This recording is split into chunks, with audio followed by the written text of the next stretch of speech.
How's it going, YouTube? So today I have a 12 Pro and we got a sticky button. I'm gonna see if I can fix it from the outside, but if I can't, we're gonna have to open it up and then do this from the inside. A lot of the times these sticky buttons, they usually come in the form of one of two things. One, they're just dirty and you literally, a lot of the times you have to remove the actual button to clean it out.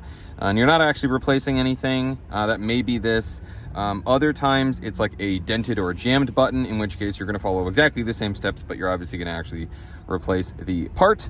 So I'm going to walk you through how to do all of that, and I'm going to show you how to do it without damaging your screen. This was my wife's phone, not that this matters. I'm reselling it, and I noticed that this button kind of sucks, so I want to fix it before I list it on OfferUp. In case I do open it, I do have some I now carry genuine Apple gaskets. So if you want one of these and you don't want to use the crappy aftermarket gaskets that a lot of repair kits come with, please, check out my link. I have an Amazon page. These I sell on, I have an eBay page.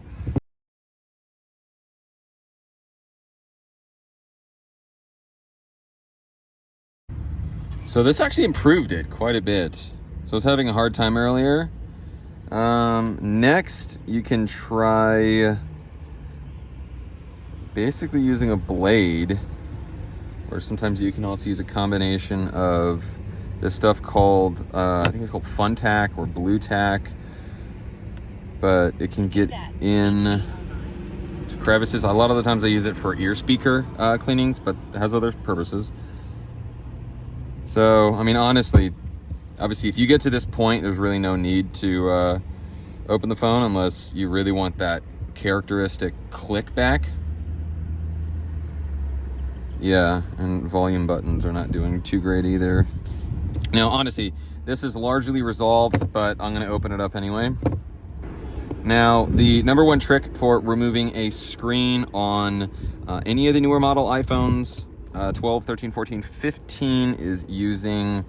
my secret is I use this thing called an iFixit Jimmy. Once again, link in the description. I have an Amazon page for that. And then I use isopropyl alcohol. I don't use heat. I get some, I catch some flack for that online, but I would suggest that you do it if you are not a experienced tech. But I've done, I don't know, thousands of these, and I know the feel, I guess, would be the verbiage I'm going to use.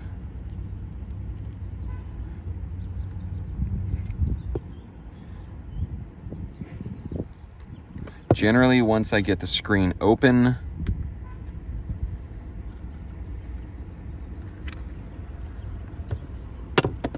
now this gasket was basically falling off because this phone is like 2 years old. But yeah, I'm gonna slow this down for y'all. Let's see, I gotta turn off autofocus. So as we can see,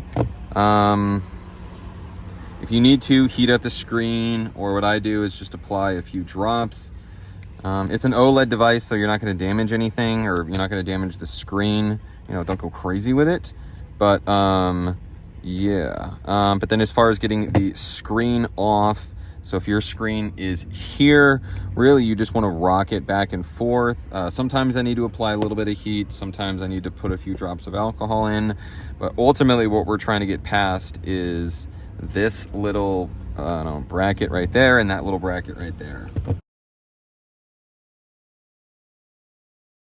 Before we continue, I'm going to mention that if your problematic button is just the power or side button, you don't need to do a board out like I'm going to be doing in this video. I'll leave timestamps to, if that's your only button, you know, so you can skip certain steps rather than having to jump around. But yes, if you do have an issue with your volume buttons, you will need to remove the board as well as the battery and screen, as opposed to just removing the battery. First and foremost, you always disconnect your battery. After that, use a spudger, and you have sort of a little shelf. So I come in from this corner and just lift gently. As long as you're not using metal tools, you should be fine. Don't dig into it too much. Screen comes off. I guess you need to? I guess you could probably keep the Face ID in the way, or you could keep it there, but it's a lot easier to get the board in and out when you don't have all these flex cables in the way. Now you can use heat. I just opt for isopropyl alcohol. Some of these flexes, like this one specifically, is adhered here and here.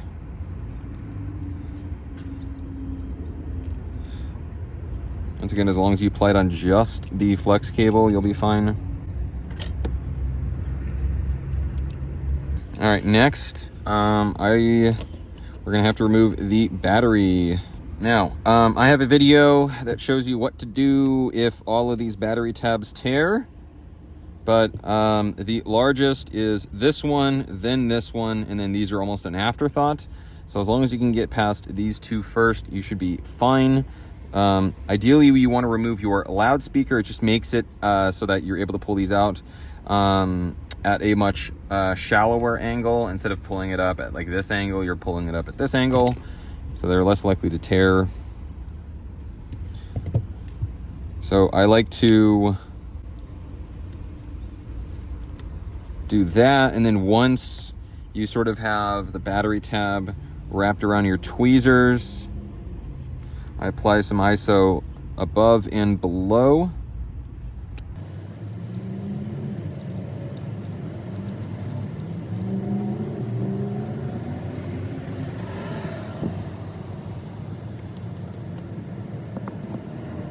I apply some isopropyl alcohol here. Then I come in with my spudger. So at this point, all I've done is gently lift up.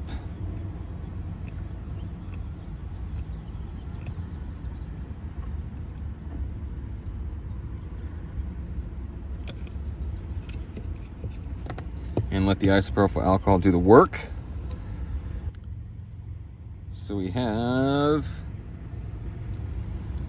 So in the US, we have this glorious thing called a ultra-wide 5G antenna. Hint of sarcasm. I want to say if you're watching around the world, like I believe most countries don't have this antenna. But if you're in the US, make sure not to rip this cable. So if you accidentally tear this, if you're in the US and you accidentally tear or rip off this flex cable and you want to, I don't know, fix it, my details are in the description. So our 5G antenna, there's just a little bit of foam. You can sort of just fold it back and it'll come undone. Next, we're gonna pull out the SIM tray. We have. So once again, you can either use heat. I like isopropyl alcohol, but the 5G antenna, just a few drops, is attached to the, I believe it's the Bluetooth, which runs right in between the camera and the frame.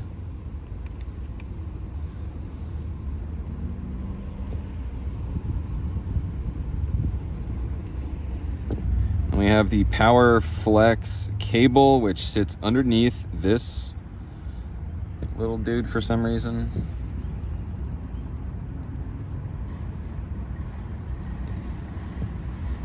I just fold that back down and I leave it there, and then when I'm done, I just fold it over like that. I don't know. All right. Next, we're gonna start undoing flexes.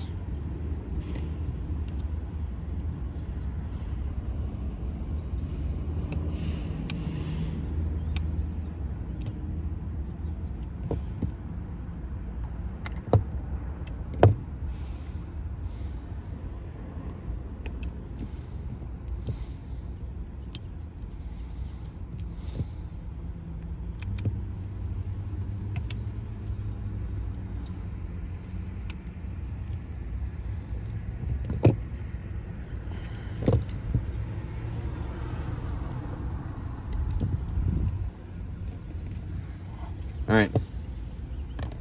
Next, we have a couple of Phillips. We have one, and then underneath the camera flex, and 3. And I almost forgot about a little flex cable right here.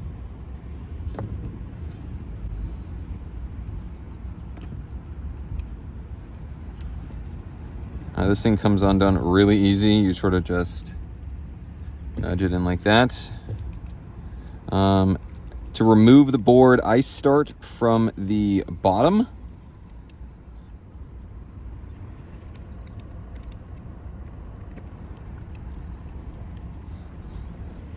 There's a little bit more adhesive right there. You can sort of nudge up on.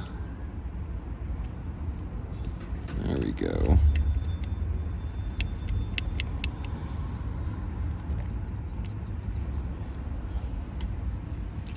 And our board comes out. So, first of all, if you've got this far and you think, hell no, I do mailings. Second, I also buy iPhones. Working, broken, whatever. Even if it looks like this, I'm still interested. Link in the description. Let's make a deal. Okay, so I wasn't recording there. For your side button, it's just 2 Phillips. For the volume buttons, it is 4. Now, depending on whether or not you want to clean out your mute switch, you may or may not need to, but this is the last screw for the mute switch. If you're just doing the volume buttons, you can just do these 3. But I need to fold this flex back.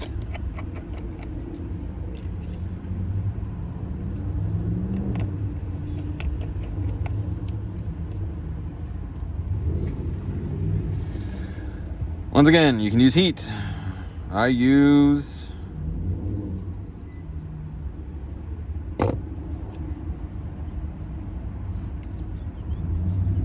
isopropyl alcohol.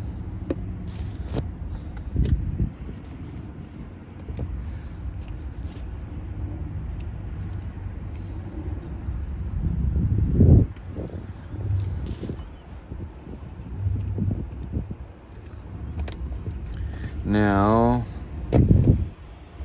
your entire flex, volume flex, comes out pretty easily.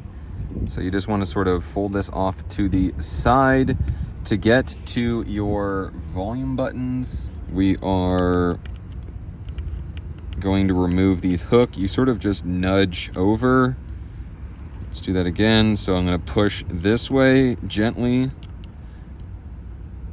So left, then right. Now we have the actual button itself.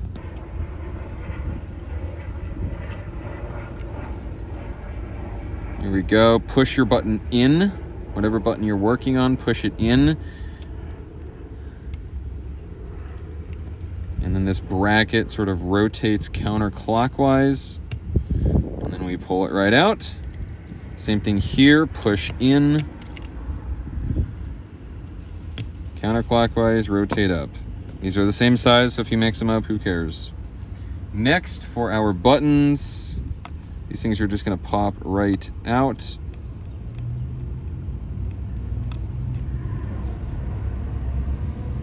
At this point, I'm gonna use a Q-tip and just a little bit of water. Isopropyl typically doesn't break down grease or dirt or debris very well.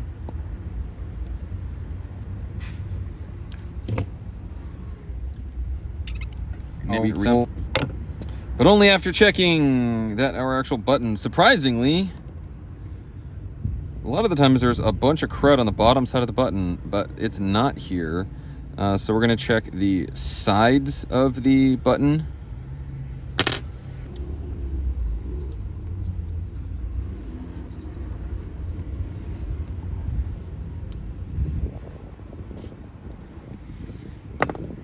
All right, now we can reassemble.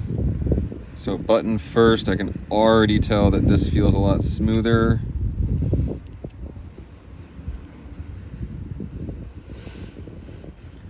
And then push in.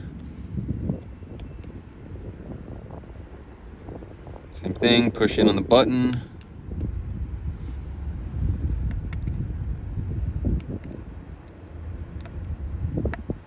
We then have, you can sort of see this fork, which goes in between the mute and the frame. Now, I don't, I like to get these screws in first before I tighten them. Okay, MagSafe really doesn't like this, so I'm gonna magnetize my screwdriver. And that did the trick. So, I don't know if you can hear it, but they click and feel a lot better. So now I can tighten. Now I can come over to my volume button. Now we're going to put some alcohol there. And one of the cool things about MagSafe is it will keep this, or should. It might make a liar out of me. Nope, there we go. Sort of keeps it right out of the way. We then do the same thing, push your button in, take that little hanger that I didn't bother to reinstall because they're pointless. Lift up, counterclockwise, pull out.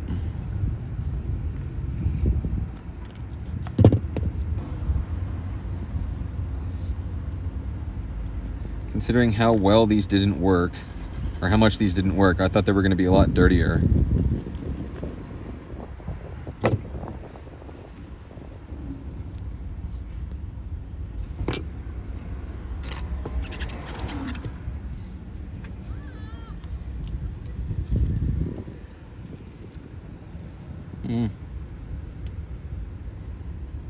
So here we go. Push our side button in, power button. And then rotate. Boom, you hear that nice little click. Take these stupid little hangers and then throw them out.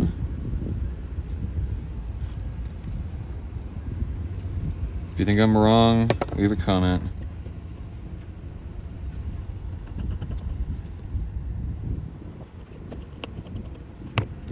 So, it works. Just dirty. So now it's a matter of getting our board back in. So while my battery and board are out, I am going to remove the gasket. As you can see, some of the pieces come out easily and some do not. The removal alone took me a little bit over 8 minutes. And then with a few Q-tips and some isopropyl alcohol, it took me another 3-ish minutes, and then about another 2 minutes to clean the other side of basically the underside of the screen. So this is $1 million question. Please comment below. Is all of that worth it? Yeah, I have a video coming soon. I bought a parts device, and I am going to do the same thing that I did to an SE, where I'm just going to disassemble it. I'm going to give it the best chance. And then I'm going to stick it underwater and see if it actually is water resistant. I will tell you the vast majority of shops do not replace gaskets. They certainly don't replace them with OEM gaskets. But yeah, I don't know. Comment below. Do you think it is worth it? I think from removal to final install took me a little bit over 15 minutes. Yeah, are you going to do that? Is it worth it? Let me know. So now we're going to drop our board back in, which is the aggravating part because we need to get past all of these flex cables. I don't know if you can see that. Right here, there's some foam adhesive stuck on this flex, which is making it difficult for me to get my board in. All right, round 2.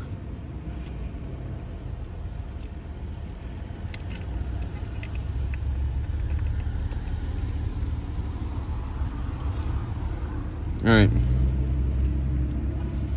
Now, before we go and lay anything down, we have our 2 little itty bitty flex cables down there. And pretty much at this point, you can just start connecting stuff. I like to sort of fold this one back, and then it nudges in pretty decently. Same thing with that one. with the camera flex right here. I'm gonna wait a sec.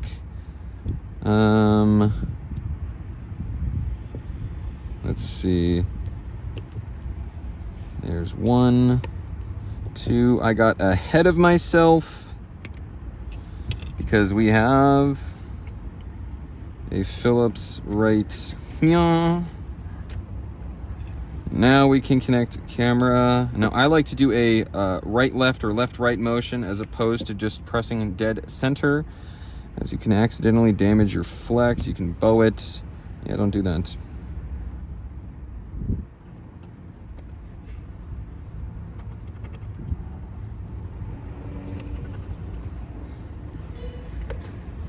Next, we're going to put in our 2 tri-wings and our SIM tray.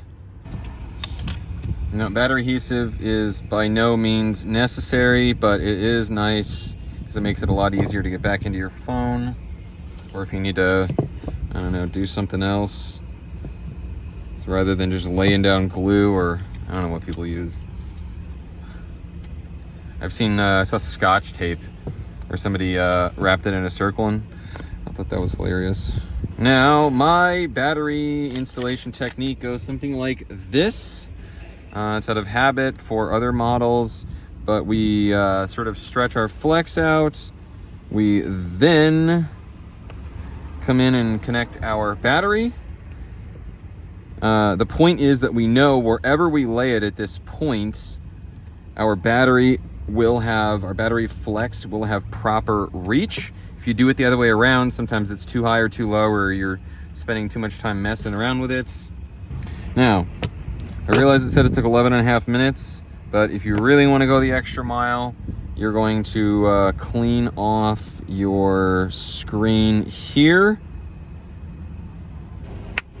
All right, now I didn't film that, but I'm gonna guess it was around 2 or 3 minutes. So we're up to like what, almost 14, possibly 15 minutes to basically prep. Yeah, let's call it 15 minutes because we still have to add our gasket, but call it 15 minutes to prep and install our gasket. Is it worth it? Let me know.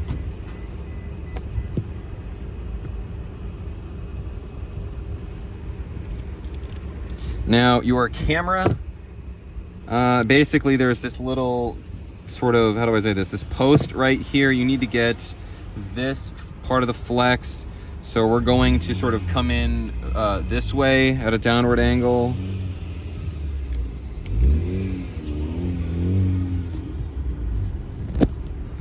So that guy doesn't know how to drive a manual. First, it's not that hard.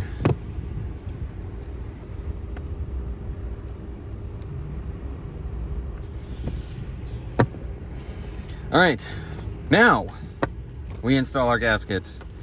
So the nice thing about genuine ones are they come in a 3-layer. That's the first. And then they even come in, the second layer comes in all these sections. The third layer is this blue sort of piece right here. So basically what you do is you obviously want to make sure that your camera cutouts are faced in the right direction. We are then going to install the bottom first. And then you want to make sure you basically want to make sure that your gasket is parallel to your frame when you lay it down. But yeah, at the top you'll notice I sort of squeezed outward. And we come in with a spudger.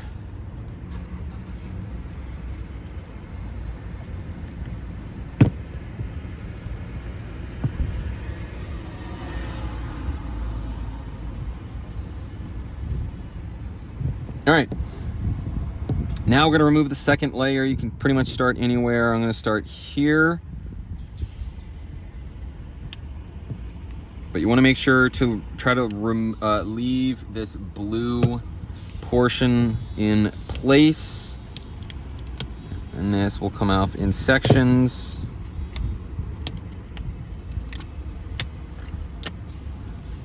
2, sort of lift up. 3. Last but not least. Now the last one, this sort of piece right here has a tendency to lift up, at least on this model. So we're gonna press down, there we go. Wham bam, done. As you can see, we have our final gasket in place, and we're gonna remove this right before we install our screen. So once again, make sure, I mentioned this in the beginning, make sure your battery is disconnected.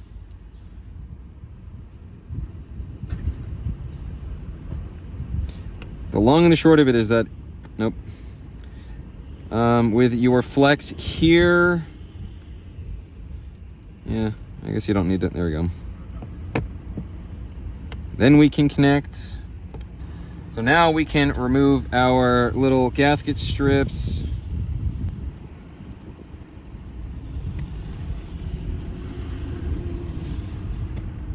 You can see 2. And the 3rd is at the bottom. So, before we drop everything in place, first and foremost, you want to make sure you don't have any screws. They have a habit of getting stuck in 5 places. Taptic engine, loudspeaker, ear speaker, any place magnetic. There's some magnets in the rear camera, so that would be number 4. And number 5 would be they sometimes get stuck along the perimeter gasket. I have damaged, accidentally, screens before. Yeah, ask me how. So once our screen is flush, come in, crunch, crunch.